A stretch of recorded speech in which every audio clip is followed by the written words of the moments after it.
Hi, and welcome to another edition of winemastery.co.uk. My name is John Lightfoot, and this is John Murphy. And we're here to tell you all about wine. This is part one of episode 39, and we're talking white wines, but we're talking...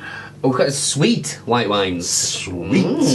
Sweet. That's sweet. He's been waiting for this. He's very excited. Yeah, well, we did say we'd go on these, but as I said in the introduction, then it's quite a minefield. So we're looking at Muscat today. Our first one is going to be Muscat. When you say it's a minefield, do you mean it's going to blow off my socks? No. Well, possibly. There are some nice ones we're having this evening, but no. There are so many different types of kind of sweet wines, or pudding wine, or dessert wines. Different ways to make them. So just looking at the Muscat to begin with. Different ways to make them? Yeah, there's different styles. You can have, like, for instance, you've got the noble rot, which is kind of a fungus which attacks the grape, so it kind of almost kind of it makes it deteriorate slightly, so there's more sugars in there.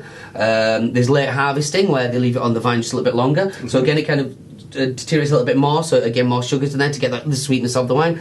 There's something called matte drying, where they actually take the grapes off the vine and they lay them down, leave them for about a week or so, and again kind of shrivels up. So there's all kinds of things that they can do. But the Muscat generally does have more kind of sugar in the grape anyway, so it naturally becomes a kind of sweet wine, lends itself to... So there's no Mary Poppins about it? No Mary Poppins? Yeah. What do you mean? Spoonful of sugar? Oh no, I knew we were going to say that.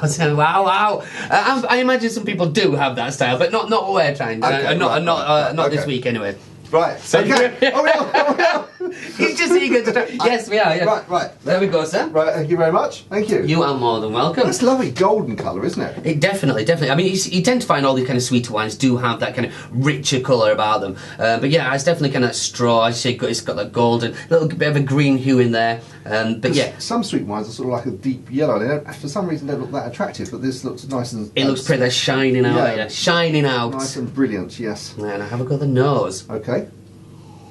Using your right nostril? Oh, using I have both in there, yeah. Whoa. Hey, I see we're learning together. That's lovely. It is very. It's a lot of sweetness, can't you? Yeah, you could. It's almost like a honeyed sweetness there, and it's perfumey and flowery. And it does actually smell delicious. Thinking about it. It was very inviting, very kind of mouth-watering. It is. It makes you want to sort of drink some. It does. Do you want to drink some, John? Please. Let's drink some. Let's drink some.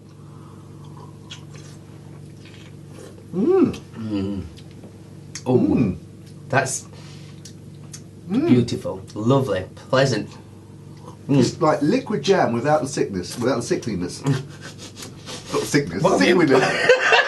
Have you had enough already? It has that honeyed kind of flavour comes through for me, definitely.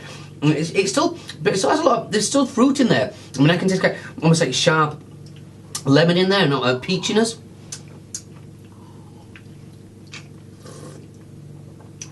Yeah, I could drink a lot of that. But you tend to find that the dessert wines or sweet wines do tend to be a little bit higher in alcohol. I think this is sitting at 14% is this one, which is nice. Yeah, and which I'm really amazed at is that a lot of sweet wines I've tasted have been fine with sweet puddings and drinking them with them, but on their own they've been a bit... But this you could just drink on its own. It's very nice. I think where this excels, and this is with a lot of the kind of sweet wines, I don't like them when they're overly cloyy, but what this has got is you've got that intense richness, that intense sweetness, then it's got a good bit of acidity, which is nice because it cleans the palate. So it doesn't leave you with a cloyy kind of feeling, but it's still there's still a lot going on there, you know, it's still... You know, it's plenty of taste. A lot of length there. It's still coming through strong. It holds on, doesn't it? Still taste it, And I mean, you wouldn't be drinking glass upon glass of this. You know, a small glass would be fine. But yeah, you could use this as like an aperitif or for the dessert. You want to drink? In which case, you're using an aperitif. You wouldn't want to drink it at 2:30, would you? No. Do you know who I am? No, but that is. And again, I describe that as lush. It's got lusciousness. That's really quite... That's very nice, very nice. And this one's from... France. Oh, sorry, I didn't tell you that. This is a French... Yeah, this is a French one. And, well, of course, we always go on, like, what the flavour, and then we look at a price and see, would we pay that kind of thing? And do you want to hazard a guess as to how much that might cost? Yeah, well, I'm going to guess. I know that normally... Normally a small bottle, which this is, is normally the same sort of price that you'd pay for a full bottle. So it's a half bottle, is it? It is, yeah, half bottle. Yeah. So you normally pay the same sort of price. So I'm going to guess at $10.99. Oof, you're not far off. No? $9.99. Even better. That is, I knew that appealed to, but no, that 10% discount. That's really good. That you did well with that, because a lot of the dessert wines and pudding wines, the sweeter wines, do tend to be a little bit more expensive, even as a half bottle. I mean, we'll come to this one called Tokai, which is quite a famous one, and that tends to be massively high in price. But that'll be one we'll look at. I think every now and again we should throw the sweeter wines in there.